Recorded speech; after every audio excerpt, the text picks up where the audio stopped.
হযরতে আবু হানিফা রাহমাতুল্লাহ আলাইহি আসরের নামাজ পড়ে বারান্দায় তাসবিহ পড়তেছে। হঠাৎ করে এক মুসল্লি ওই দরজার মধ্যে বসে নামাজ ওযু বানাইতেছে।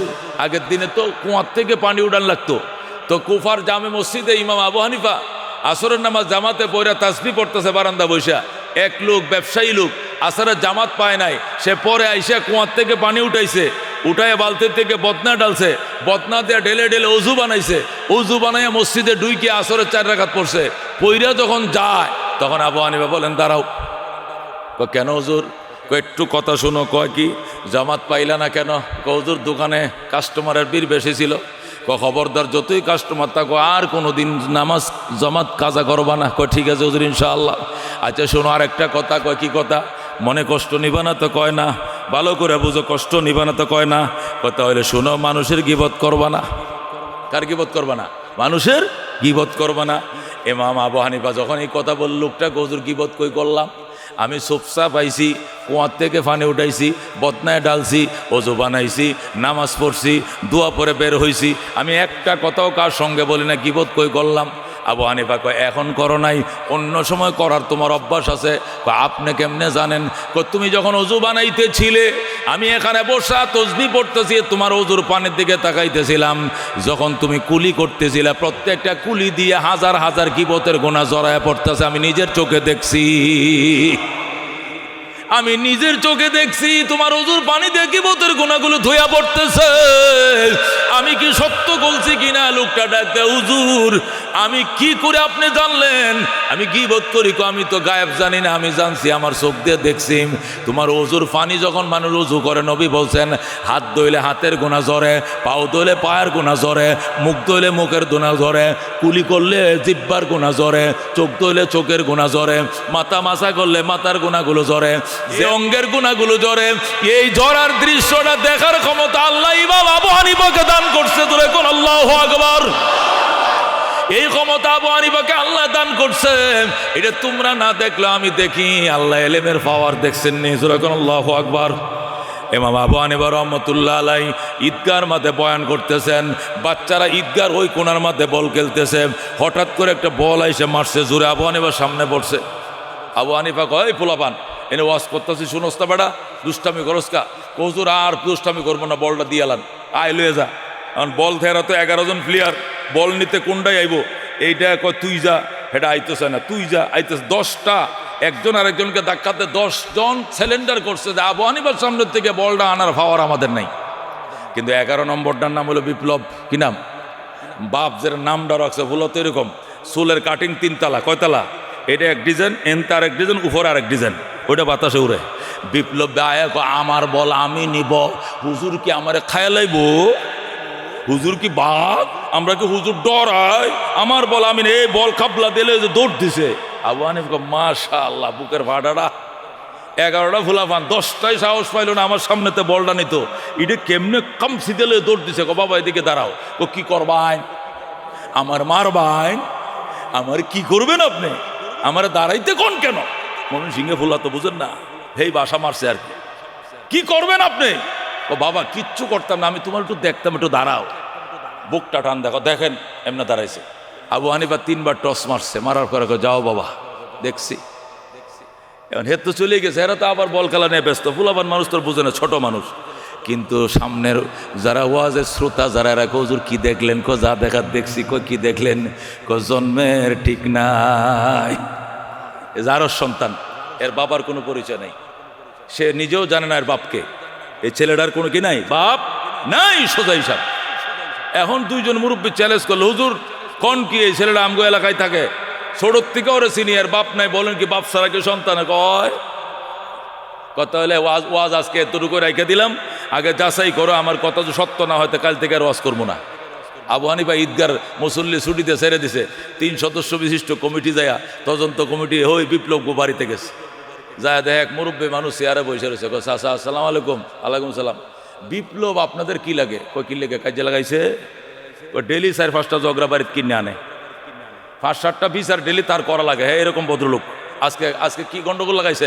গন্ডগোল কিছু না, একটা বিষয় জানার জন্য আর কি। মুরব্বী উনি আপনার কি নাতি টাতি লাগে নাকি? কয় আসলে তো কিছু লাগে না, আমার বাড়িতে থাকে। তা আপনার বাড়িতে থাকে আপনার কিছু লাগে না তার মানে? কয় না, ওর মা আমাদের ঘরে ছোট থাকতে আনছিলাম তো কাজ করতো, তো মেয়েটা বড় হয়েছে, বিয়ে দেওয়া লাগে। আমরা স্বামী স্ত্রী চিন্তা করতেছিলাম মেয়েটার জন্য একটা ছেলে দেখা লাগবে, বিয়ে দেওয়া লাগবে। হঠাৎ আমার ওয়াইফে কইতো, শুনছ লাভলি তো প্রেগনেন্ট হয়ে গেছে। ও মা, বিয়ে দিলাম না, শাদি দিলাম না, প্রেগনেন্ট কম নইলো? তা তো জানি না, যেমনি হোক প্রেগনেন্ট হয়ে গেছে। প্রেগনেন্টের থেকে পরে এই বিপ্লব হয়েছে। এখন হি যেদিকে যায় মনে করেন ঝগড়া যত আছে সব কিনে বাড়িতে নিয়ে আয়। এই হলো ভদ্রলোকের অবস্থা। ইমাম আবু হানিফা রহমতুল্লাহ আলাই দেখা মাত্র বললেন যে এই ছেলের জন্মের ঠিক নাই। আর এই ঘটনা তদন্ত করতে 3 ঘন্টা লাগছে। 3 ঘন্টা পরে আইসা আবু হানিফার গালের মাঝে চুমা দেওয়া শুরু করছো। ওই ইমাম আবু হানিফা এদিকে আসো, তোমার কপালে চুমু দেই। আল্লাহ তোমাকে এই দূরদর্শিতা কেমনে দান করলো? যেরকম আল্লাহু আকবার।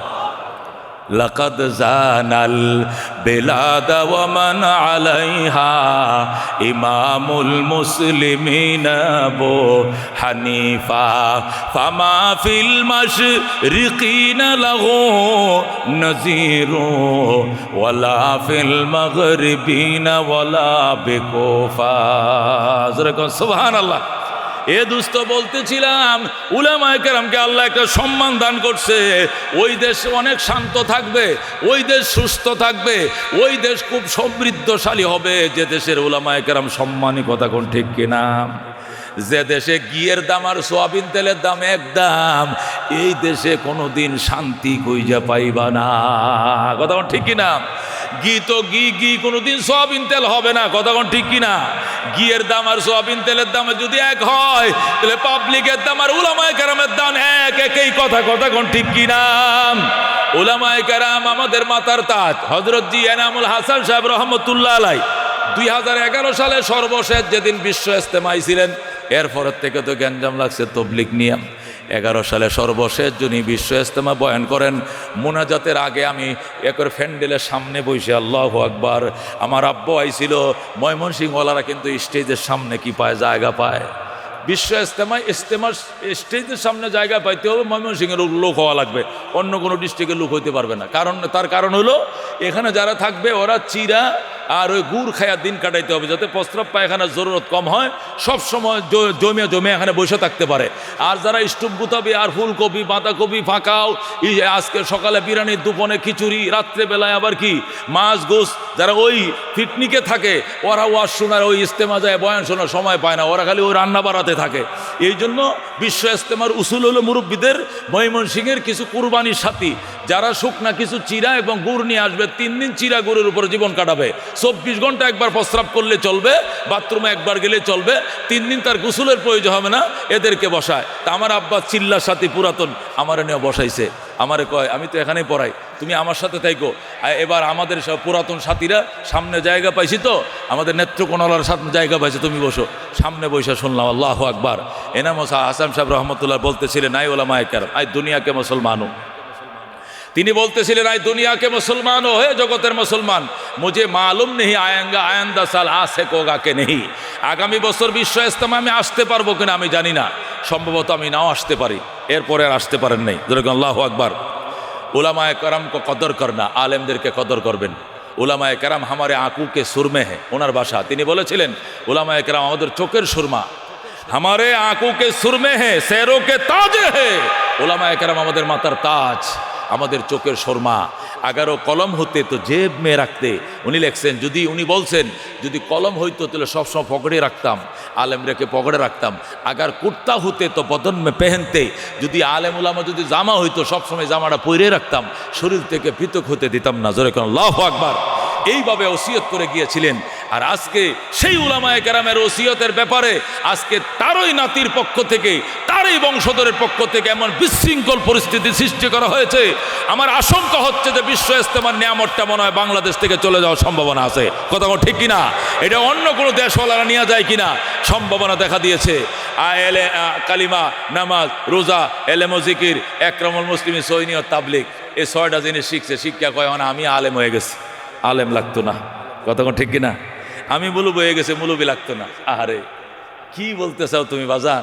আলেমের কাছে সহবতে যায় এগুলো শিখছে, শিখে এখন আলেমের বিরুদ্ধে বিদ্রোহ করে। আমার তো মনে হয় ওই ঘটনা, শ্বশুর বাড়িতে জামাই গেছে, শাশুড়ি এত বড় মুরগা জবে করছে, মুরগা জবে করিয়া নতুন আলু দিয়ে সুন্দর করে ঝোল করে পাকাইছে, জামাই ঝোল দিয়ে ভাত খাইলেছে। শাশুড়ি কয় তোমার জন্য মুরগি জমা করছে জামাই, তুমি মুরগির গোশত একটা পিছল হইল না, কারণটা কি? অযথা মুরগিটা জমা করছেন, মুরগির থেকে ঝুলের মজা বেশি, এই জন্য ঝুল দিয়ে খাইয়ে লাইছি। বুঝছেন কথা? শাশুড়ি কয় দুরু মগার ঘরের মগা, তুই এত বড় মগা থাকলে কি আমার মাইয়া বিয়ে দিতাম তোর কাছে? ঝুলের থেকে গোশতের থেকে ঝুলের মজা কেমনে বেশি হয়? মুরগিটা হুদাই জবে করছে না, করে দরকার ছিল না এই রাতারা জবে করা, কারণ গোশতের থেকে ঝুলের মজা বেশি, আমি ঝুল দিয়ে খাইয়ে লেছি। ওই যে কইছে শাশুড়িকে দুরু মগা, গোশত দিয়া জোলডারে মাইকিয়া বয়াইছি দেখিয়াই গোশতের ষাটটা জোলের মধ্যে আইছে, এই জন্য জোল মজা লাগে। গোশত ছাড়া যদি গরম মশলা দিয়ে রানতাম, এটা রং চা হইল, জোল হইল না। কথা কোন ঠিক কিনা? করোনার টাইমে কি এলাচি দারচিনি দিয়াটি আমরা গরম পানি খাইছি না আরা দিন? ডাক্তারে কি বলছে? খালি গরম পানি খাও, গরম চা খাও, গরম চা। ফাতিল তো সবসময় বয়ে রাখছি ঢাকা শহরে, খালি কি একটু বড় বড় গরম পানি, সাথে কি একটু এলাচ দারচিনি ইত্যাদি দিয়া। এটা কি মুরগির ঝুল খাইছিলাম না চা খাইছিলাম? চা। এখন জামাই বলতেছে মোরগটা হুদাই জবে করছেন, কোনো দরকার ছিল না। মোরগের থেকে কি এর মজা বেশি? ঝুলের মজা বেশি। ওই মফিজে যেরকম বলছে মুরগির থেকে ঝুলের মজা বেশি, মুরগির দরকার ছিল না, আমগো তো সে কিছু তাবলি গলা বের হয়েছে, আলেম থেকে চিল্লার মজা বেশি, আলেম লাগবে না। জোরে কর নাউজুবিল্লাহ। আলেম সারা চিল্লা দিলে খোদার কসম মসজিদে বসে বলতেছে এটা পিকনিক হবে, চিল্লা হবে না। পিকনিক কারে কয়? লাকড়ি লও, ডেক্সি লও, চাউল ডাল সাথে লয়ে লও, সিলেটের দরগা যামু, নাহলে কোনো পাহাড়ে যামু, নাহলে সাগর পাড়ে যামু, পাকশা করমু, খামু, ঘুরে ঘুরে চলে আসবো, এটা তোমার পিকনিক হবে, খেতে পারবা। যে বুল আলহামদু সুরা নিয়ে গেছো, এই বুলটা নিয়ে বাড়িতে আইবা। যে সুরা আলাম তারা যেটা বুল নিয়ে গেছো, এই বুল নিয়ে বাড়িতে আইবা, তোমার সুরা কেরা সত্য হবে না, হবে না, হবে না। এই জন্য দোস্ত, এই ভুলগুলোর থেকে আপনারা ফিরে আসুন, এই ভুলগুলোর থেকে ফিরে আসেন। আলেমদের বিরুদ্ধে যদি বিদ্রোহ করেন, নামাজটা কার পিছনে পড়বেন? কন আলেম ছাড়া কি কোনো মসজিদে ইমাম বানাইব কেউ? কোনো কমিটি বলবে যে 3 চিল্লা দিলে ইমাম বানায় দিব, আলেম লাগতো না, এরকম কোনো মসজিদে কোনো ইমাম আছে? যে আলেম সারা খালি 3টা চিল্লা দিলে আমি তার ইমাম বানায় নেবো, এরকম কোনো ইমাম আছে? তাহলে জুমার নামাজ পড়লে আলেম লাগবো, ঈদের নামাজ পড়লে আলেম লাগবে, ওয়াজ শুনলে আলেম লাগবে, তাফসির শুনলে আলেম লাগবে, মসজিদে নামাজ পড়লে আলেম লাগবে, জানাজা পড়লে আলেম লাগবে, দোয়া পড়লে আলেম লাগবে। আপনি যাবেন কোথায়? আলেম ছাড়া আপনার রেহাই তো নাই। এই জন্য উলামায়ে কেরামকে সম্মান করেন, আল্লাহ কবুল করে, জোরে করে আমিন। উলামায়ে কেরামকে ইজ্জত করবেন, যা চাইবেন আল্লাহ তাই দিবে, যেরকম আল্লাহু আকবার। 15 বছরের সংসার ভেঙ্গে চুরমার করে দিল কে? বেচারি রান্না করা খাবারটা খায়াও যাইতে পারলো না, এই পরিস্থিতি তৈরি করছে কে? কে তৈরি করছে? আল্লাহ বলেন ওয়াতিলকাল আইয়াম নুদাবিলুহা বাইনান নাস, ওয়াতিলকাল আইয়াম নুদাবিলুহা বাইনান নাস। এই দিন নয়, আরো দিন আসবে, এই দিন ঘুরাইয়া ফিরাইয়া আমি আল্লাহ মানুষের মাঝে আর কেউ আনে না, আমি আল্লাহ নিজেই আনি। ঠিক কি? সরকারকে তাড়াইছে কারা? ছাত্ররা, মৌলবীরা, উলামায়ে কেরাম, বিএমপি, যুবদল, ছাত্র শিবির। আল্লাহ কয় মিছা কথা, আমি নিজে তাড়াইছি। যেরকম আল্লাহু আকবার। সূরা আলে ইমরান আল্লাহ বলেন ওয়াতিলকাল আইয়াম নুদাবিলুহা বাইনান নাস, ওই দিন ঘুরে ফিরে আমি আল্লাহ মানুষের মধ্যে আনি। যেরকম আল্লাহু আকবার। তারা তো যাইতে চাইছিল না, তারা স্বপ্ন দেখছিল 2041 সাল। কয় সাল? তারা 41, আর আল্লাহ কয় 24-এর 5 আগস্টের পরে 1 মিনিট আগাইতে দিব না। কথা কোন ঠিক কিনা? এই জন্য দুস্থ মানুষ তো অনেক কিছু নিয়ত করে, অনেক স্বপ্ন দেখে, সব স্বপ্ন কি আর সত্যি হয়? হয়নি সব স্বপ্ন। নাবালেক ফুলা স্বপ্ন দেখছে বিয়ে করছে, শ্বশুর বাড়িতে যায়। নাবালেক ফুলা স্বপ্ন দেখছে ওর বাড়িতে যায়, শ্বশুর বাড়িতে বিয়ে করছে, ঘুমোতে উঠিয়া দেখে যে সিরা খাতা গাউদে শুয়ে রয়েছে। কিরে আমি না শ্বশুর বাড়িতে গেলাম, এখন তো তুই বিছানা। স্বপ্ন দেখতেছে রাস্তার কিনারে বসে প্রস্রাব করে, একদম প্রস্রাব শেষ হয়েছে, এরপরে ঘুমোতে উঠে দেখে খাতা নিজে ভিজা। কিরে মায় কই তুই কামটা কি করলি? তুই কামটা কি করলি? শীতের দিনে খাতাটা ভিজাইলি? আমি কি খাতার পেশাব করছি? আমি তো রাস্তার কিনারে বইছি। এখন এই যে আমারও তো দেখাইছে রাস্তার কিনারে প্রস্রাব করতেছি, এখন যে আমি খাতায়, এটা তো আমি খেয়াল করি নাই। এক লোক খাতা কামড়ায় খায় ফেলতেছে। বিবি সাহেব নতুন খাতাটা সিলাইছে, এখন নতুন খাতাটা সিলে তুমি কামড়াও কি জন্য? গুমত্তন থাবায় উঠাইছে। আমি স্বপ্ন দেখতেছি আখ খাইতেছি, কুশিয়াল খাইতেছি, আমি খাতা আমি জানিনি। আমি স্বপ্ন দেখছি কুশিয়াল কামড়াইতেছি, আমি যে খাতা কামড়া এটা তো আর কইতে পারি না। এই স্বপ্নের তালে তালে খাতাও ছাপাইতেছে। খাতা নতুন খাতা সিলাইছে, খাতা ছিঁড়ে নাও বেগম সাহেব খাতা ছিঁড়ে লাইতেছে। বউ কই এটা ঘুমাইবো তো খাতা কামড়ায় কারণটা কি? পরে কো আমি স্বপ্নে পড়ছিলাম, স্বপ্ন দেখতেছি আখ খাইতেছি। কি খাইতেছি? আখ যেমনে কামড়ায় খাই, আমি তো আখের নিয়তেই কামড়াইতেছি, তোমার নতুন খাতা ছিঁড়ে লাইছি। আচ্ছা তুমি মাফ করে দাও, এটা তো আমি স্বেচ্ছায় খাই নাই, স্বপ্নে তো মানুষ কত কিছুই দেখে। কথা কোন ঠিক কিনা দোস্ত? আল্লাহ ছাড় দেয়, ছেড়ে দেয় না। কথা কোন ঠিক কিনা? ওলামায়ে কেরামকে ইফতার খাইতে দেয় না সারাদিন রোজা রাখার পরে। এক ডোব পানি খায় রোজা রেখেছে, সারাদিন রোজা রাখার পরে ইফতার খেতে দেওয়া হয় নাই। ইফতার দিয়েছে তো আর সেহরি খাইতে দেওয়া হয় নাই। কথা ঠিক কিনা? যে সমস্ত উলামায়ে কেরাম জীবনে হাঁটুর উপরে কাপড় উঠায় নাই, সেই সমস্ত উলামায়ে কেরামের অন্ডকোষের মধ্যে কারেন্টের শর্ট দেওয়া হয়েছে। যেরকম নাউজুবিল্লাহ, উলঙ্গ করে ছবি তোলানো হয়েছে এবং বেগানা নারীকে এনে ধরানো হয়েছে এবং ছবি ছেড়ে দেওয়া হয়েছে। চরিত্রহীনতার মহড়া দেখানো হয়েছে। পাবলিক হিটার খায় না, পাবলিক হিটারে দুধ খায় না, পাবলিক সব জানে। কথা ঠিক কিনা? এই জন্য দোস্ত, সব খেলা কার? अगर एक तो नहीं मेरा तो कोई शय भी नहीं मेरी, जो तो मेरा तो सब कुछ मेरी, फलक मेरा जमी मेरी। उलामाए केरामेर सम्मान আল্লাহ বলেন ওয়াল্লাযীনা উতুল ইলমা দারাজাত, যাদেরকে ইলম দিয়েছি এদেরকে অসংখ্য মর্যাদার মালিক বানাইছি। সুবহানাল্লাহ। এক একটা আলেমের সম্মান প্রেসিডেন্টের থেকেও বেশি, প্রাইম মিনিস্টার চেয়েও বেশি। কথা ঠিক কিনা? কই প্রেসিডেন্ট অ্যাডভোকেট হামিদ সাহেব 2 টার্ম ছিলেন, 2 টার্ম স্পিকার ছিলেন, 2 বার প্রেসিডেন্ট ছিলেন, 7 বারের এমপি ছিলেন। এখন তো কেউ জিজ্ঞায় না। কথা ঠিক কিনা? এখন সাধারণ পাবলিক। কিন্তু উলামায়ে কেরাম সে এরশাদের সময় যে ইজ্জতওয়ালা ছিল, জিয়ার সামনে আরো ইজ্জত বাড়ছে, খালাদের বেলা আরো বাড়ছে, আওয়ামী লীগ বেলা আরো বাড়ছে, ফখরুদ্দিনের বেলা আরো বাড়ছে। যারা কমাইতে চেষ্টা করছো ইজ্জত কমে নাই, আরো 10 গুণ বাড়ছে। কথা কোন ঠিক কিনা?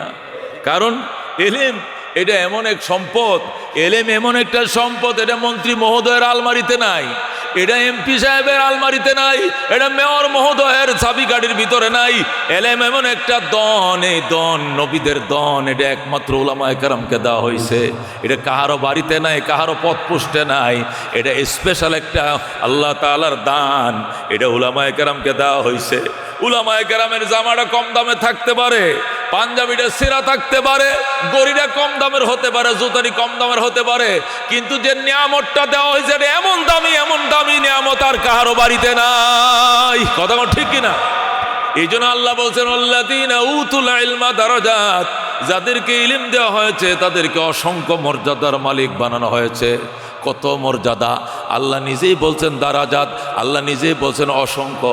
এখানে আমরা সংখ্যা বয়ান করে শেষ করতে পারবো না, এটা অসংখ্যই থাকবে। এত অসংখ্য মর্যাদার মালিক আল্লাহ উলামায়ে কেরামকে বানাইছে। সুবহানাল্লাহ। আমি ঘটনা তো শুনাইছি আপনাদেরকে, মুযাকারা করি। হারুন রশিদ যখন ইরাকের প্রেসিডেন্ট, আব্দুল্লাহ ইবনে মুবারক পাশেই মাদ্রাসার প্রিন্সিপাল।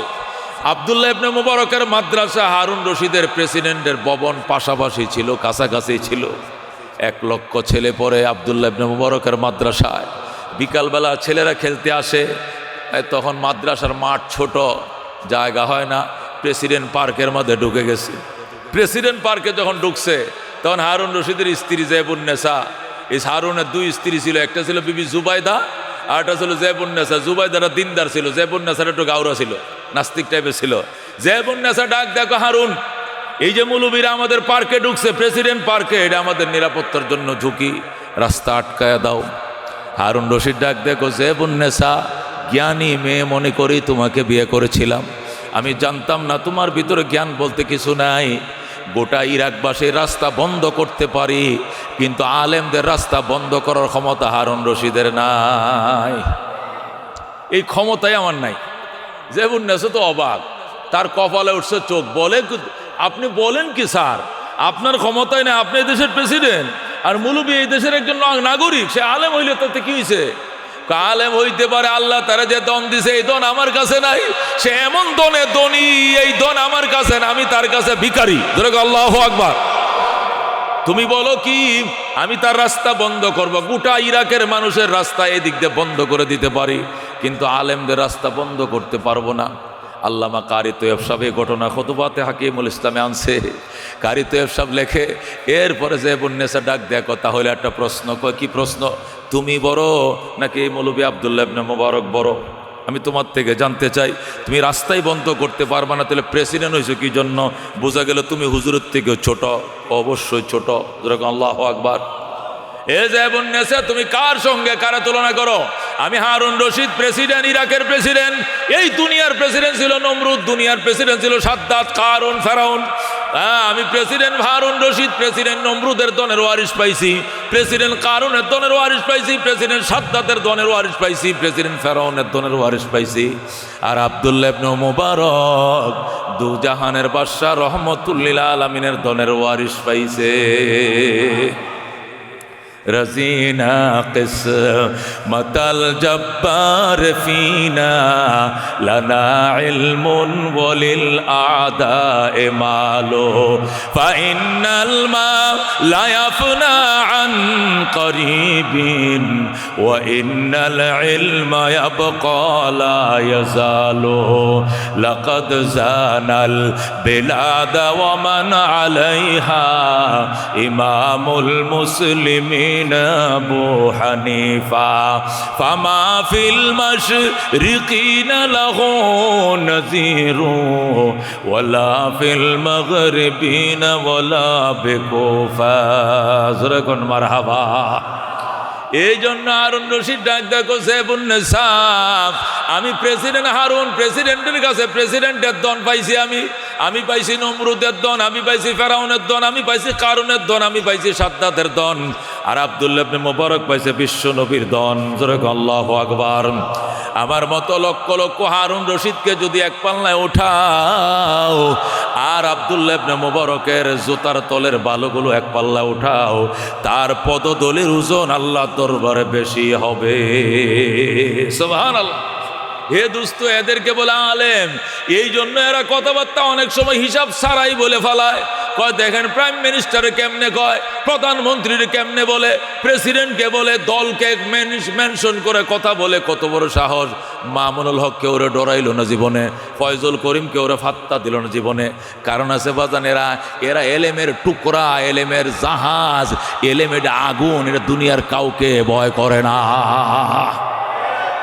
এটা বই করবো কেন? আল্লাহ তাদেরকে এলেম দান করেছে। এইটা এমন এক টুকরা, এখানে সব যাবে, সেখানে সিলিন্ডার করবে। উনি কারো সামনে সিলিন্ডার করবে না, এটাই স্বাভাবিক কথা। দোস্ত, ও দোস্ত, বাদশাহ সুলাইমান আলাইহিস সালাম যখন শুনলো হুদহুদ পাখির মাধ্যমে যে আমার রাজ্যে, এই দুনিয়ার রাজ্যের মধ্যে আরেকজন রানী আছে। সুলাইমান তো বলতেন আমার রাজ্যে সূর্য ওঠে, আমার রাজ্যে সূর্য ডুবে, তামাম দুনিয়ার বাদশা আমি, দ্বিতীয় কোনো বাদশা নাই। কিন্তু হুদহুদ পাখি যখন এসে বলল, স্যার এক ঘটনা থেকে চোখ কপালে উঠছে। কি ঘটনা? আমি পানির সন্ধানে এই জর্ডানের আম্মান থেকে আমি ইয়েমেনের সাবায় চলে গেলাম। ইয়েমেনের সাবা নগরীতে যায় দেখি এক মহিলা নিজেকে রানী দাবি করেছে। আর সুলাইমানকে বাদশাও মানে না, আল্লাহকে রবও মানে না। সে রব মনে করে, সূর্যকে সূর্য পূজা করে, আর নিজেকেই রানী মনে করে। সুলাইমানকে তো 2 পয়সার দাম দেয় না, ফাত্তাই দেয় না। সুলাইমান আলাইহিস সালাম বললেন, এত বড় সাহস! এই হুদহুদ খাতা দে, কলম দে। পাখি খাতা কলম নিয়ে আইলো। সুলাইমান আলাইহিস সালাম চিঠি লিখলেন কার কাছে? বিলকিসের কাছে। ইন্নাহু মিন সুলাইমান ওয়া ইন্নাহু বিসমিল্লাহির রহমানির রহিম আল্লাহ তাআলা আলাইয়া ওয়া আতুনি মুসলিমিন। জোরে কোন আল্লাহু আকবার। সুলাইমান চিঠি লিখছে 3টা লাইন। চিঠির মধ্যে কয় লাইন? 1 নম্বর লাইন হলো ইন্নাহু মিন সুলাইমান, পত্র লিখিলাম আমি সুলাইমান, দাউদ নবীর ছেলে আমি সুলাইমান। চিঠি লিখলাম, প্রেরকের নাম দিল। 2 নম্বর ওয়া ইন্নাহু বিসমিল্লাহির রহমানির রহিম, পরম করুণাময় দয়ালু আল্লাহর নামে আমি পত্র লেখা আরম্ভ করিলাম। জোরে কোন আল্লাহু আকবার। গেল 2 নম্বর লাইন। 3 নম্বর লাইনে লেখা আল্লাহ তাআলা আলাইয়া ওয়া আতুনি মুসলিমিন। এ নারী সুলাইমান, অহংকার দেখাইবি না। তুই কোনো রানী না, তুই কোনো রাজা নয়, তুই আমার অধীনস্থ একজন প্রজা। সোজা আমার কাছে সিলিন্ডার করে হাজির হয়ে যাও। অহংকার দেখাইবা না, সিলিন্ডার করে হাজির হয়ে যাও। চিঠি পাওয়া মাত্র অহংকার না দেখায় হাজির হয়ে যাইবা সুলাইমানের দরবারে। যেরকম আল্লাহু আকবার। সুলাইমান চিঠি পাঠানোর অর্থ হলো চিঠি পাওয়া মাত্র সে যেন আইসা সুলাইমানের বাসে শপথ করে যে না, আমি কোনো রানীও নই, আমি রাজাও নই, আমি আপনি রাজার অধীনে একজন প্রজা। এটাই উদ্দেশ্য সুলাইমান সালাম। চিঠি পাইয়া রানী বিলকিস তার বাহিনী নিয়ে বসছে, 3 বাহিনী নিয়ে বসছে, পুলিশ বাহিনী, আর্মি, বিডিআর যা ছিল তার দেশে সব নিয়ে বসছে। যুদ্ধ করবা না সিলিন্ডার করব? ওরা গো যুদ্ধ করব ম্যাডাম। বিলকিস ডাক দেয় গো জীবনও ফাটতি না। সুলাইমানের সেনাবাহিনীর মধ্যে জিন আছে, ফরি আছে, দেও আছে, দানব আছে। আল্লাহু আকবার। এটা বাড়ি দিলে পাউডার হয়ে যাবি, ফাটতি না। এদের সাথে পারবে না। কি করা লাগবে? আমার পক্ষ থেকে গিফট সামগ্রী নিয়ে যাও। গিফট সামগ্রী নেওয়ার পরে যদি সুলাইমান থেমে যায় তো গেল, আর যদি থেমে না যায় তাহলে আমাকে নিজে যাই সিলিন্ডার করে হাজির হতে হবে। গিফট সামগ্রী দিয়ে পাঠাইলো, স্বর্ণের ইটা, স্বর্ণের মুকুট, অনেক কিছু দিয়ে পাঠাইলো। সুলাইমান গ্রহণ করলেন না, বরং স্বর্ণের ইটা নিয়ে যে রাস্তা দিয়ে তারা ঢুকছে, ওই পুরা রাস্তাটা সুলাইমান আলাইহিস সালাম স্বর্ণ দিয়ে কার্পেটিং করে ফেলাইছে। যেরকম আল্লাহু আকবার। এখন বিলকিসের সেনারা যখন স্বর্ণের কার্পেটিং রাস্তা দিয়ে ঢুকছে, ঢুকে তো অবাক। অল্প সোনা নিয়া গিফট দেওয়ার জন্য যাচ্ছে সুলাইমানের কাছে, আর সুলাইমান দেখি গোটা রাস্তায় স্বর্ণের ইটা দিয়ে কার্পেটিং ডালাই করে ফেলছে। এই লোকের কাছে সামান্য ইটা নিয়ে যাওয়াটা ভিক্ষাও হবে না, যাওয়া যাবে না। সুলাইমান আলাইহিস সালামের দরবার থেকে তারা ফিরে গেল। সুলাইমান বললেন, হুদহুদ খবর কি? কয় স্যার, ওনারা তো প্রতিনিধি দল আসছিল, তো আপনার যে রাস্তার কার্পেটিং ব্যবস্থা দেখে ওনারা তো চলে গেছে, আপনার সাথে একটু কথাও তো হয়েছে, দূর এরা এখন ম্যাডাম নিজে আসতেছে। আল্লাহু আকবার। সুলাইমান সালাম ডাক দেয়া কয়, ম্যাডাম আসতেছে? হ্যাঁ, তাহলে একটা কাজ করম। কি কাজ? কয় বিলকিস যেখানে ওই যে 1600 কিলোমিটার, আমি আছি জর্ডানের আম্মানে, আর বিলকিস আসতেছে ইয়ামেনের সাবা থেকে জর্ডানের আম্মানের দূরত্ব 1600 কিলোমিটার। কয়শো কিলোমিটার? বিলকিস, রানী বিলকিস আমার দরবারে পৌঁছার আগে তার সিংহাসন আমার দরবারে পৌঁছায় দিতে হবে। কে পারবা? দাঁড়াও। ক্বালা ইফরিতুম মিনাল জিন্নে, জিনের মাঝে এক শক্তিশালী জিন। তাফসিরে লেখে তার বয়স তখন ছিল 2500 বছর। কয় হাজার বছর? 2500 বছরের এক ফিলার, এক খাম্বা, এক বট গাছ দাঁড়াইছে। আল্লাহু আকবার। দাঁড়ায় কয়, আনা আতিকা বিহি ক্বাবলা আন তাকুমা মিন মাকামিকা। এ বাদশা সুলাইমান, ওরে আল্লাহর পয়গম্বর সুলাইমান, আমি বিলকিসের সিংহাসন আপনি আসন অলঙ্কিত করছেন সভাপতির চেয়ারে, এখান থেকে দাঁড়ানোর পূর্বেই আমি বিলকিসের সিংহাসন আপনার বাড়ির দুয়ারে হাজির করে দেব। সুবহানাল্লাহ। ইফরিত নামক এক জিন শক্তিশালী, সে বলল অল্প সময়ের ভিতরেই আমি বিলকিসের সিংহাসনে এখানে বিলকিস পৌঁছার আগে হাজির করব। সুলাইমান বলল, কতক্ষণ লাগবে সময়? আপনি বসে থাকবেন যতক্ষণ এখানে দাঁড়ানোর পূর্বে হাজির হয়ে যাবে। সুলাইমানকে, আমি তো অন্তত আধা ঘন্টা এখানে অবস্থান করব। তাহলে আমার লাগবে 20 মিনিট।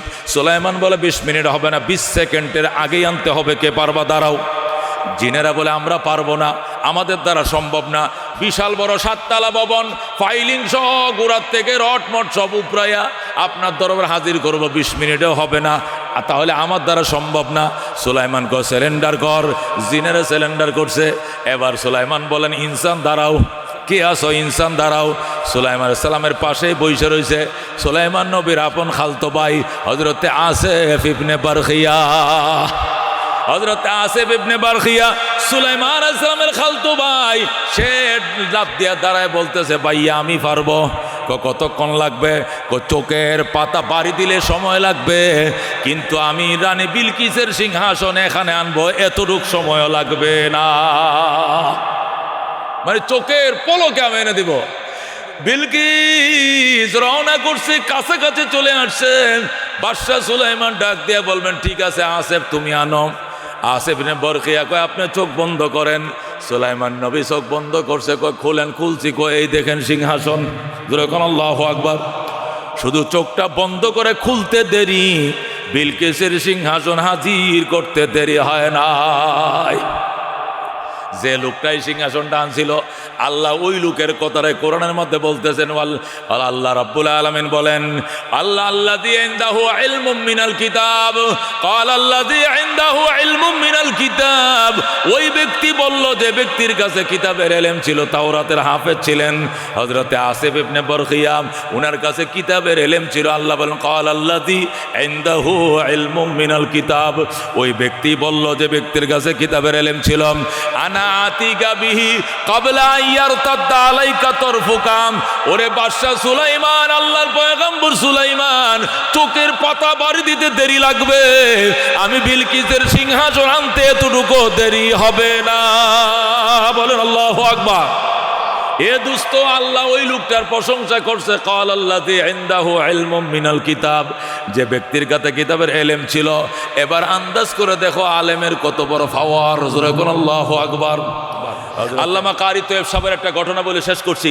আল্লামা কারি তৈয়ব সাহেব রহমতুল্লাহ আলাই খুতুবাতে হাকিমুল ইসলামে লেখে, আফগানিস্তানের বাদশাহ সুলতান মাহমুদ গজনবী, উনি ভারতের বিভিন্ন হিন্দু রাজাদের বিরুদ্ধে 17 বার আক্রমণ করেছে। কতক্ষণ ঠিক কিনা? 17 বার অ্যাটাক করেছে। কত বড় পাওয়ারফুল এবং শক্তিশালী বাদশাহ। আফগানিস্তানের মতো ছোট দেশ আইসা মহাভারতের প্রেসিডেন্টের বিরুদ্ধে 17 বার আক্রমণ করেছে। সেই সুলতান মাহমুদ গজনবী রহমতুল্লাহ আলাই বলেন, আমি একদিন কান্দাহার থেকে কাবুলে যাচ্ছিলাম। আল্লামা কারি তৈয়ব সাহেব ঘটনা আনছেন, কান্দাহার থেকে রাষ্ট্রীয় কাজ ছেড়ে মন্ত্রী পরিষদ নিয়ে কাবুলে যাচ্ছিলাম। রাত দিন পার হতে হতে হতে রাত্রিবেলায় যখন আমি কাবুলে ঢুকি, যখন কাবুলে আমি ঢুকবো, ঢুকার টাইমে দেখি কাবুলের শহরের ভিতরে যে পৌরসভার লাইট আছে, ব্যাটারির সাহায্যে নতুন লাইট লাগাইছি আমি, এই লাইটের নিচে পড়ে বসে এক ছেলে আল্লাহর কোরআন পড়তেছে। যেরকম আল্লাহু আকবার। যখন ছেলেটা কোরআন পড়তেছে, সে কাঁপতেছে রীতিমতো, পুষ্মাশা শীত। আর ওটি হলো হিলটেক্স এলাকা, পাহাড়ি এলাকা, বরফ পড়ে, এই বরফ পড়তেছে আর ছেলেটা কাঁপতেছে, শীতের পর্যাপ্ত কাপড় নেই, আল্লাহর কোরআন পড়তেছে। সুবহানাল্লাহ। সুলতান মাহমুদ গজনবী ঘোড়ার বহর নিয়ে মন্ত্রী পরিষদ উজির নাজির নিয়ে আসতেছে। ছেলেটাকে যখন দেখলো ওই পৌরসভার লাইটের নিচে বসে আল্লাহর কোরআন পড়তেছে, সুলতান মাহমুদ গজনবী ঘোড়ার থেকে লাফ দিয়ে নামছে। নাইমে ছেলেটাকে পাঁচা মারে বুকের সাথে ধরছে। বাজান, তোমার কি নাম? কয় আমার নাম আব্দুর রহমান। তুমি এখানে কি করো? কয় আমি আল্লাহর কোরআন পড়ি। এখানে পড়ো কেন রাস্তায় বইসা? কয় এখানে রাস্তায় বইসা পড়ি তার কারণ হলো আমার সাথী ভাইদের হারিকেনে আমি পড়ি। সাথী ভাইরা 10টা বাজে শুয়ে যায়। 10টা বাজে তখন তারা শুয়ে যায়, তাদের হারিকেন নিভিয়ে ফেলে। তাদের হেরিকেন যখন নিভিয়ে ফেলে, তখন তো আমার নিজের তো হ্যারিকেন নামিয়ে 3 সন্তান, আমার বাবা নাই, আমার মা নাই, আমার হেরিকেন নাই, আমি কোথায় পড়ব? আমার মেধা কম, আমি পৃষ্ঠাগুলো বিনা লুকমা এখন ইয়াদ করতে পারি নাই। সকালবেলা হুজুরকে পৃষ্ঠা শোনাইলে লুকমা খাইলে মাইট দেয়, সকালবেলা ফজরের আগেই শোনাইতে হয়, নতুবা মাইট দেয়। এই জন্য আমি 12টা 1টা পর্যন্ত পড়তে হয়। কিন্তু সাথী ভাই তো 10টা বাজে হারিকেন নিবে ঘুমিয়ে পড়ে। আমি তো আর ঘুমাইতে পারি না, আলো পাই না। আলোর সন্ধানে এই লাইটের নিচে এসে আমি 12টা 1টা পর্যন্ত পড়ি। যেরকম আল্লাহু আকবার। 12টা 1টা পর্যন্ত পড়ার পর যখন পুরা মুখস্থ হয়ে যায়, এরপরে সরাসরি যাইয়া হুজুরকে সবকটা শুনাইয়া এরপরে ফজরের নামাজ পড়ি, এরপরে আমি ঘুমাই। যেরকম আল্লাহু আকবার। সুলতান মাহমুদ গজনবী ডাক দেখো, বাজান তুমি আমার ঘোড়ার উপরে উঠো, আমি এখনই তোমাকে রাজ দরবারে নিয়ে যাব। সুলতান মাহমুদ গজনবী বাদশা ছিলেন, তবে দিনদার ছিলেন, আলেমদেরকে মহব্বত করতেন। তিনি ঘোড়ার উপরে উঠাইয়া ছেলেটাকে নিয়ে গেলেন রাজ দরবারে। রাজ দরবারে নিয়ে রাজার গদির মধ্যে বসাইলেন আর বললেন, ছেলে আব্দুর রহমান, আজকের থেকে তুমি আফগানিস্তানের বাদশা। যেরকম আল্লাহু আকবার। তোমাকে বাদশা বানাইলাম। এই বলে ছেলেটাকে খুশি করলেন আর ডাক দিয়ে বললেন, তুমি বলো বাবা, হারিকেন কিনলে কয় টাকা লাগে? হারিকেনের তেল মাসে কয় টাকা লাগে? আল্লাহু আকবার। এরপরে খাতা কলম নিয়ে সুলতান মাহমুদ বলতেছে, বলো হেরিকেন কিনলে কয় টাকা? কয় 5 টাকা। হেরিকেনে সারা মাসে তেলের খরচ কয় টাকা? কয় 5 টাকা। তেল সাবানের খরচ মাসে কয় টাকা? 5 টাকা। তোমার যে শীতের কাপড় নাই, কাপড় চুবো লাগবে কয় টাকা? কয় এত টাকা। ছেলেটার থেকে হিসাব নিছে সুলতান মাহমুদ। হিসাব নিয়া 1 বছরের টাকাটা যোগ করার পর ক্ষতির ভিতরে ঢুকাইছে ক্ষতি। আগের দিনে ক্ষতি আসিল না, এখন তো মানি ব্যাগ বাড়িয়েছে। আগের দিনে কাপড় দিয়ে কি বানাইতো? ব্যবসায়ীরা ক্ষতি বানাইতো, কোমরের মধ্যে ফেসায় বাঁধে রাখতো। মুরব্বীরা দেখছেন নি? আমি দেখছি, আমার মনে আছে। ওই ক্ষতির ভিতরে টাকা 1 বছরের টাকা ঢুকাইছে সুলতান মাহমুদ। ঢুকাইয়া ছেলেটার কোমরে বাঁধে দিছে। কোমরে সুন্দর করে বাঁধে দিয়ে বলতেছে, আব্দুর রহমান, বাবাও নাই তোমার, মাও নাই তোমার, এখানে 1 বছরের খরচ দেওয়া আছে। আজকে যাওয়া মাত্র কালকেই তুমি একটা হেরিকেন কিনবা, কেরাসিন ঢুকাইবা, তেল সাবান কিনবা, কোরআনের রেহাল কিনবা, শীতের একটা জ্যাকেট কিনবা, কম্বল কিনবা, যা প্রয়োজন। আমি 1 বছরের খরচ দিছি, যদি আগেই ফুরিয়ে যায় আবার আসবা। যতদিন তুমি কোরআনের হাফেজ না হইবা, এতদিন তোমার খরচ বহন করার দায়িত্ব আমি সুলতান মাহমুদের। এটা আমার পার্সোনাল ফান্ড থেকে দিচ্ছি, সরকারি তহবিল থেকে নয়। যেরকম আল্লাহু আকবার। ছেলেটা যখন সব কিছু পাইছে, খুশি হয়ে গেছে।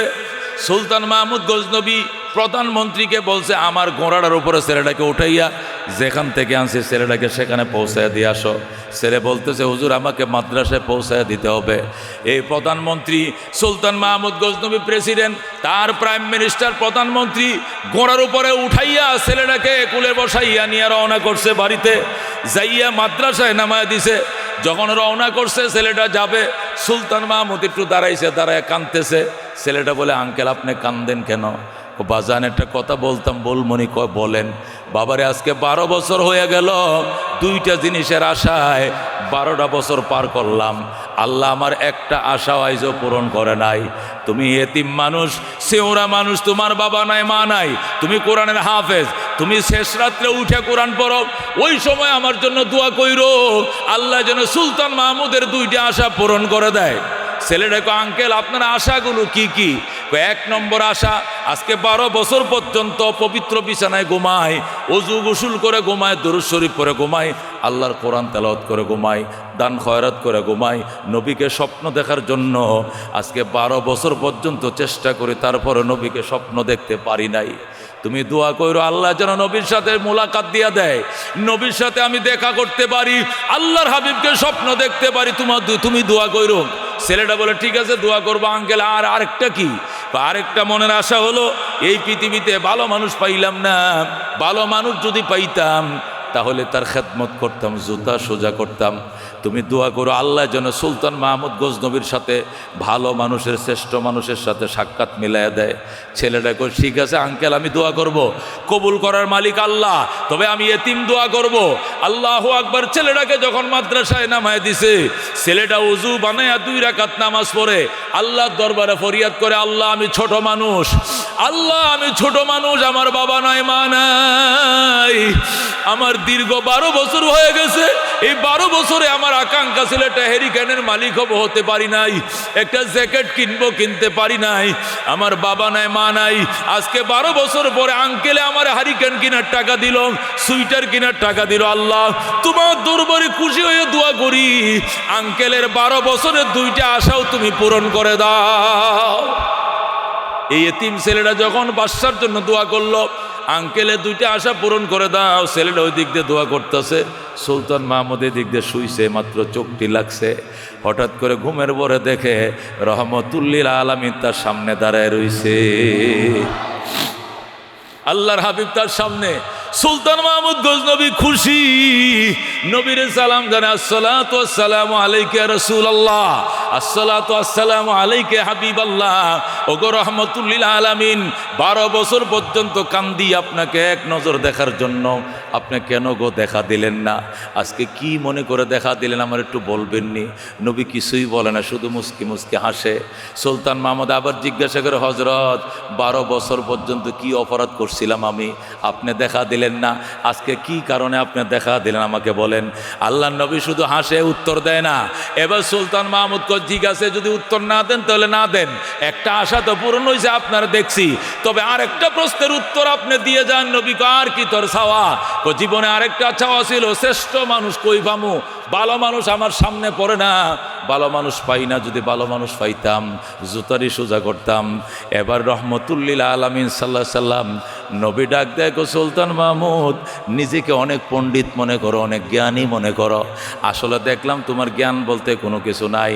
সুলতান মাহমুদকে হুজুর কিভাবে? নিজের অনেক জ্ঞানী মনে করো। এ সুলতান মাহমুদ গজনবী, এখনো তুমি ভালো মানুষ পাও নাই, দীর্ঘ 12 বছর পর্যন্ত কান্দো আমাকে দেখার জন্য, আমি দেখা দেই না। আজকে নবীর ওয়ারিস শ্রেষ্ঠ সন্তান ভালো মানুষ দোয়ার জন্য হাত বাড়াইছে, যেই মাত্র কোরআনের হাফেজ হাত বাড়াইছে, আল্লাহ ডাক দেখো বন্ধু, শ্রেষ্ঠ সন্তান হাত বাড়াইছে, ভালো মানুষে হাত বাড়াইছে, ও বন্ধু সুলতান মাহমুদকে একবার দেখা দিয়া দাও। আল্লাহ আমারে মদিনায় থাকতে দেয় নাই, দিদারের জন্য আমারে পাঠায় দিছে। সুবহানাল্লাহ। এ সুলতান মাহমুদ গজনবী, তুমি তো 12 বছর ধরে কান্দো, তুমি তো কোনোদিন আমি নবীরে দেখতে পাও নাই, আজকে জাতির শ্রেষ্ঠ সন্তান যখন হাতটা বাড়াইছে, আমি নবী মদিনায় টিকতে পারি নাই। এ সুলতান মাহমুদ, তুই ভালো মানুষ দেখোস না? আমাদের দেশে আছে না কিছু নাস্তিক আছে, ভালো মানুষ দুনিয়াত নাই। ওই যে আমি ইমাম সাহেব, ইমাম সাহেব থেকে খারাপ আরো কেউ আসেনি। বড় হুজুর, বড় হুজুর আরো খারাপ, মানে তাহলে বালা কাটা কয় বালা এই দুনিয়াত কেউ নাই, বুঝছেন কথা? এরকম কিছু নাস্তিক কমিটি আছে কিনা? আল্লাহ নবী ডাক দেখো, সুলতান মাহমুদ নিজেকে অনেক পণ্ডিত মনে করো আর মনে করো ভালো মানুষ দুনিয়াতে কেউ নাই। তুমি নিজে 12 বছর কেন 3 বারং 36 বছর কানলে আমি নবীরে দেখা দিতাম না, দেখাতে পাইতা না। কিন্তু ভালো মানুষ যখন এতিম সন্তান 8টা বাড়াইছে, আমি নদী টিকতে পারি নাই, আমি নবী টিকতে পারি নাই, দিদার দিয়া দিলাম। যখন আল্লাহু আকবার। এ সুলতান মাহমুদ, তুই কি জানোস না আমি তো দুনিয়াতে বইলেই আইছি খাইরুকুম মান তাআল্লামাল কোরআন ওয়া আল্লামা। পৃথিবীর মধ্যে ভালো মানুষ ওরা যারা নিজেরা কোরআন পড়ে অন্যকে কোরআন শেখায়। যেরকম আল্লাহু আকবার। তুই আবার ভালো মানুষ পাস না কোত্থেকে? ভালো মানুষ কারে কই তুই কি এখনো চিনোস না? আমি তো দুনিয়াতে নবী বইলেই আইছি খাইরুকুম মান তাআল্লামাল কোরআন ওয়া আল্লামা। এর অর্থ হলো তোমাদের মধ্যে সবচেয়ে বড় ভালো মানুষ ওই মানুষ যে নিজে কোরআন শিখে অন্যকে শিক্ষা দেয়। যেরকম আল্লাহু আকবার। আজকে এই ছেলেটা যদি তোমার জন্য দোয়া না করতো, তাহলে আমি নবীকে তুমি আরো 3 বারং 36 বছর পার হয়ে যাইতো, দেখতে পাইতা না। যেরকম আল্লাহু আকবার। সুলতান মাহমুদ গজনবী ঘুম থেকে উঠার পর দেওয়ানা হয়ে গেছে, পাগল হয়ে গেছে। ওজির নাজির মন্ত্রী পরিষদকে ডাকছে, ডাইকে কয় আগামীকাল থেকে যত মসজিদের ইমাম, মাদ্রাসার টিচার, হাফেজে কোরআন আছে সকলের জন্য সরকারি বেতন বরাদ্দ দেওয়া হলো। এদের মতো ভালো মানুষ এই জমিনে আর কেউ নাই। যেরকম আল্লাহু আকবার। আল্লামা কারি তৈয়ব সাহেব রহমতুল্লাহ আলাইহি খুতবাতে হাকিমুল ইসলামের মধ্যে এই ঘটনা লেখছে। লেখার পরে কারি তৈয়ব সাহেব বলছে, আমি দেওবন্দ মাদ্রাসার 50 বছর প্রিন্সিপাল ছিলাম। কয় বছর? উনি দেওবন্দ মাদ্রাসার, ওই যে দেওবন্দ মাদ্রাসা যারা কওমি মাদ্রাসার প্রধান, সেখানে 50 বছর মোহতামিম ছিলাম। আমি জীবনভর লক্ষ্য করেছি, খোদার কসম খায়া বললে হানে সব না, যে সমস্ত মানুষ কোরআনের পাখিদের জন্য খাবারের ব্যবস্থা করে, এরা জীবদ্দশায় নবীকে স্বপ্ন দেইখায় এরপরে মৃত্যুবরণ করে। আমি এই ঘটনা পড়ছি আজ থেকে 21 বছর আগে। 21 বছর আগে ঘটনা করার পর আমি তো ওই যে টিভি সেন্টারের পাশে মাদ্রাসা, লিয়াকত ভাই এটা সভাপতি আর কি, কমিশনার লিয়াকত ভাইরা ছিল। তো যা হোক সেখানে পড়াইতাম। ওই এর পরের দিন থেকে আমার খাবার ছাত্রকে দেওয়া শুরু করলাম, যে আমি আর বোর্ডিংয়ের খাবার খাবো না। 1 বছরের মতো খেয়েছিলাম। এই ছেলেটা একটা এতিম ছেলেকে খাবার দেই, এটা হাফেজ হয়ে চলে গেলে আরেকটাকে দেই, এটা হাফেজ হয়ে চলে গেলে আরেকটাকে দেই। এইভাবে দিতে দিতে আমার খায়া 5-6 জন ছেলে কোরআনের হাফেজ হয়ে গেছে। যেরকম আলহামদুলিল্লাহ। এই 27 বছরে অন্তত 25 বছর ধরে আমি খাওয়াইতেছি। 5-6টা ছেলে কোরআনের হাফেজে অলরেডি চলে গেছে। 6 মাস যখন হয়েছে, প্রথম ছেলেটাকে খাওয়াইছি, ছেলেটার নাম ছিল শাহ আলম। ওকে যখন আমি খাওয়াইলাম, আমার খাবারটা ওরা দিলাম, আমার খাবারের জন্য 2,500 টাকা বেতন কাইটা রেখে দে। খাবারটা বেতনের অন্তর্ভুক্ত। খাবার যদি খান 2,500 কম পাবেন, খাবার না খাইলে 2,500 টাকা বেতনও দেওয়া হবে। আমি বললাম বেতন লাগবে না, আমার খাবারটা একটা এতিম ছেলে খাবে। প্রথম যে ছেলেটাকে খাওয়াইলাম এই ছেলেটার নাম শাহ আলম। একে আমি খাওয়াইছি একটা না বোধহয় 5.5 বছরের মতো। তো 6 মাস ওকে খাওয়ানোর পরেই আমি রাত্রে স্বপ্ন দেখতেছি, আমি এক পাহাড়ের ঢালে দাঁড়িয়ে আছি। পাহাড়ের ঢালের মধ্যে সব লাল মাটি। কি মাটি? লাল মাটি।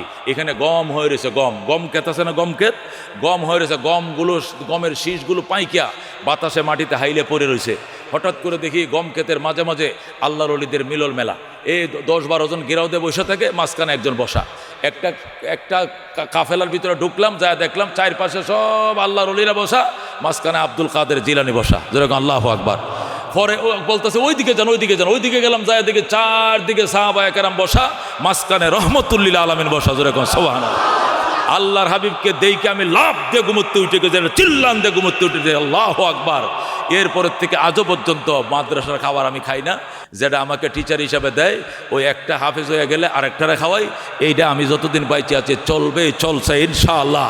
আল্লামা কারি তৈয়ব সাহেব লিখছেন, আমাদের আকাবের দেওবন্দের অভিজ্ঞতা থেকে বলছি, যারা এতিম বাচ্চাদের খাবারের ব্যবস্থা করে, আল্লাহর হাবিব সাল্লাল্লাহু, আল্লাহর পক্ষ থেকে জান্নাত তো আছেই, নবীজির পক্ষ থেকে দিদার, তাদের জন্য বোনাস। সুবহানাল্লাহ। হঠাৎ করে একদিন আল্লাহর হাবিবকে তার বিছানায় দেখবে যে নবী আলাইহিস সালাম তার ঘরে, তার ঘুমের ঘরে নবীজির সাথে তার দেখা হয়ে যাবে। যেরকম আল্লাহু আকবার। আল্লাহর হাবিবকে এক নজর দেখার আকাঙ্ক্ষা কার কার আছে? হাত বাড়ান দেখি। আল্লাহ কবুল করুন। যেরকম আমিন। আল্লাহ মঞ্জুর করুন। যেরকম আমিন। জামিয়া মাদানিয়া খিলগাঁও মাদ্রাসা আমাদের প্রাণপ্রিয় প্রতিষ্ঠান, অত্যন্ত মহব্বতের প্রতিষ্ঠান। দল মত নির্বিশেষে আওয়ামী লীগ, বিএনপি, জাতীয় পার্টি, জামাত, যে দলেই করেন না কেন, মাদ্রাসার ক্ষেত্রে কোনো দল নাই। কথা ঠিক কিনা? সর্বস্তরের মুসলমান। গত বছরও, এর আগের বছরও, এইবার সহ মনে হয় 4 বার আসছি। অকাতরে এই প্রতিষ্ঠানের মহব্বতে, যেমন লেখাপড়ার মান উন্নত, আমল আখলাকের মান উন্নত, ছেলেদের লেবাস পোশাক আমল আখলাক সব স্মার্ট, কত সুন্দর। এই বাচ্চাদের খাবারের জন্য আমি অন্যান্য বছরের মতো এবছরও একজন আল্লাহর প্রিয় বান্দা চাই, আল্লাহর হাবিব সাল্লাল্লাহু আলাইহি ওয়াসাল্লামের ফ্যামিলি মেম্বার।